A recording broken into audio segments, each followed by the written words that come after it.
이렇게 흠결 있는 두 기관이 조직의 명운을 걸고 싸우는 모양새가 되면서 하루빨리 특검을 도입해야 한다는 목소리가 큽니다. 다시 사회부 이서준 팀장과 스튜디오에서 풀어보겠습니다.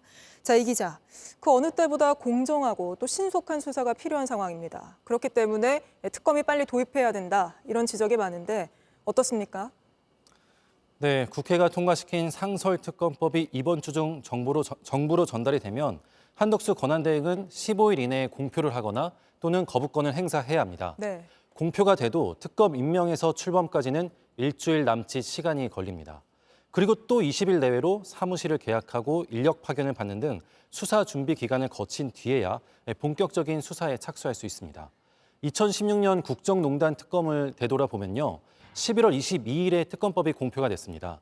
그런데 한 달 뒤인 12월 21일에야 특검 현판식을 달았고 그날 곧바로 첫 압수수색을 나갔습니다. 거의 한 달은 걸리는 거군요. 최대한 빨리 해도요. 네, 맞습니다. 특검이 출범하기 전에 검찰이나 경찰이 윤석열 대통령을 구속하고 기소해버리면 특검은 수사를 못하는 거 아닙니까?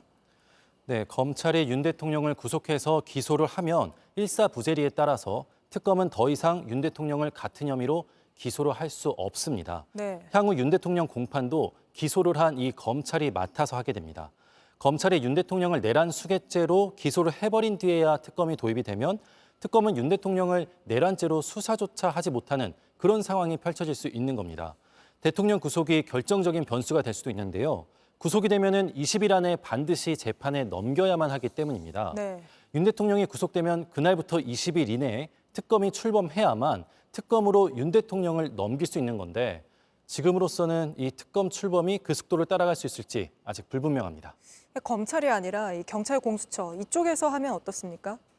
네, 오늘 경찰이 대통령 수사는 공수처로 이첩을 했죠. 또 영장 신청은 검찰이 아니라 공수처를 통해서 하겠다고 했습니다. 네. 그런데 공수처 역시 결정적인 한계가 있습니다. 공수처는 대통령에 대한 수사권은 있지만 기소권이 없습니다. 공수처가 수사를 맡아도 윤 대통령을 기소하려면 기소권이 있는 검찰이나 특검으로 넘겨야만 하는 겁니다. 그러면 특검 도입을 더 앞당길 수 있는 방법은 없습니까? 한덕수 직무대행의 역할이 매우 중요해졌습니다. 한덕수 대행이 특검법을 전달받자마자 최대한 빠르게 공표를 하고 네. 또 특별검사도 최대한 빠르게 임명을 하면은 이 특검 출범이 속도가 상당히 빨라질 수 있습니다.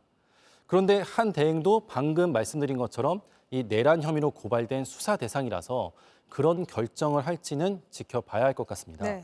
한 대행은 또 대통령의 권한 중 하나인 거부권도 행사할 수 있습니다. 민주당은 한 대행이 만약 이 특검법에 대해서 거부권을 행사하면은 탄핵 소추를 하겠다는 입장입니다. 한덕수 대행이 어떻게 행동하는지 지켜봐야겠군요. 여기까지 들어보겠습니다. 이서준 기자였습니다.